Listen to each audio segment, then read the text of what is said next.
Each of us is like a bucket. There's only so much that we can hold. The demands of life are like the tap with water flowing in. And there's only so much we can carry. There's only so much we can hold. And if more comes in than goes out, we can get overwhelmed. Things can overflow. We can feel like we're drowning and stop functioning very well. But if you look closer, there's nothing wrong with this bucket. This bucket is still fundamentally a good bucket. And that's the same for us. That's, when we feel like we're overwhelmed, that we are stuck, that things have got too much, that we're just not working properly, we can often think that it's because there's something wrong. There's something fundamentally wrong, something fundamentally damaged about us. But actually, it's just that we've been given too much to hold, too much to carry. So there's two things that we need in order to be able to function well with the demands that life brings us. The first is a way of nurturing things in our life that bring us joy and meaning. And if we particularly have a very demanding job or career, like in healthcare, this is really important, having ways of nurturing ourselves, our identities outside of work. The other really important thing is having a way of regulating the flow of the demand, being able to take breaks. And this can be both during our days, but also over longer periods of time. If we're just having a constant inflow of demand, we're soon going to get overwhelmed. Sometimes storms come along, and these are extra big demands that, just like the weather, we didn't choose, we can't control, but they come along just to create more challenge for us. And the COVID pandemic was one such storm, and it created increased demands for us, particularly if you're working in healthcare, and at the same time cut off our access to the things that would help us cope with this. We weren't able to do the things that might normally sustain us, be with the people who nurture us. So a really tough situation, and for many of us it was overwhelming at times, and we may still be feeling that way, overwhelmed, not functioning, and actually the things that once gave us joy and meaning in life have kind of shriveled a bit. And this can be a very, very tough place to be. So what can we do? So the first thing is about disconnecting and protecting ourselves from that constant inflow of demand. And as I mentioned before, that might be about you making sure that you take breaks during your day, having really clear boundaries around work time, not checking emails, not taking calls outside of your working hours, making sure you take your leave, taking sick leave when you need it. For some of us, it might be taking longer breaks, needing some time out to recover. And it's also about psychologically how we disconnect from work.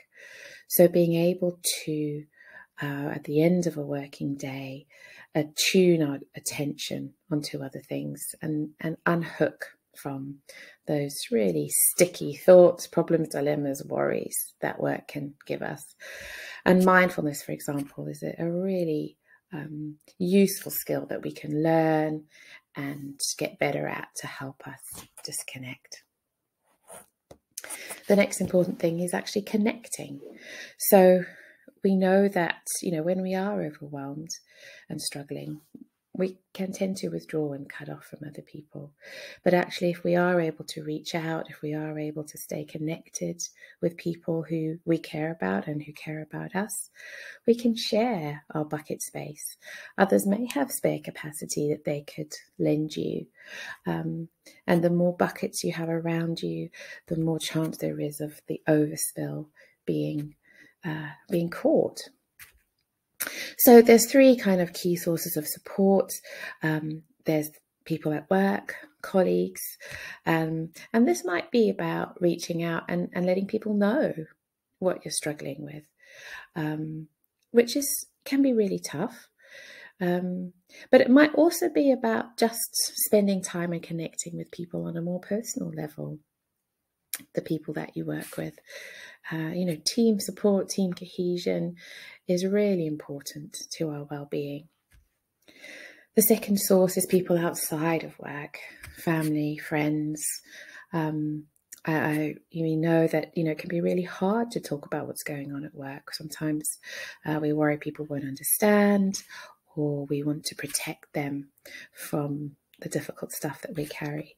But that can lead to isolation. So being able to reach out, again, either to talk about what is going on for you or just to connect around other things.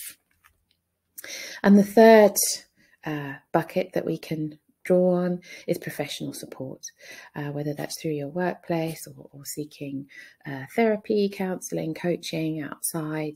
Those things can really, really help. Next is about doing what matters, and this is about finding ways, carving out time and energy for continuing to nurture the things that give you joy and meaning in your life. Often those are the first things that go when we're struggling, but those are the things that actually can sustain us through difficult times, through stormy times.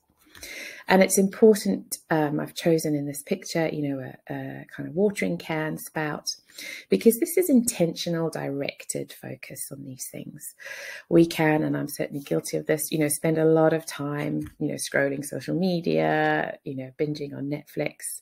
And sometimes that can be restful and restorative, but often that just feels like a leak of our resources rather than actually something that is nurturing and restoring us. So being intentional about how we spend our time on the things that really matter to us and bring joy. The other thing that can go on for us is actually inside our buckets. We might carry things that are taking up room. These could be things from our past, memories of experiences, things we've been through that we're really struggling with. It can also be the way we relate to ourselves. So self-criticism, comparison, judgment, all of those things that take up space, take up energy, resources, make us feel bad, kind of sit in the pit of our stomach.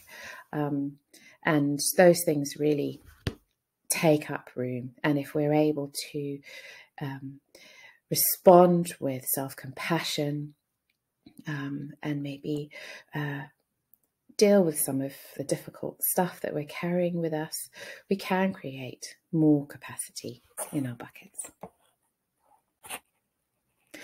So there are a few things that we can do around supporting us when it feels like the demands are never ending. We can make ways of protecting ourselves, disconnecting from those demands. We can reach out for support by connecting with others. We can make sure we're nurturing the things outside of work or other parts of our lives that are just for us, that are nurturing and sustaining. And we can think about how we relate to our internal experience and make more room through self-compassion.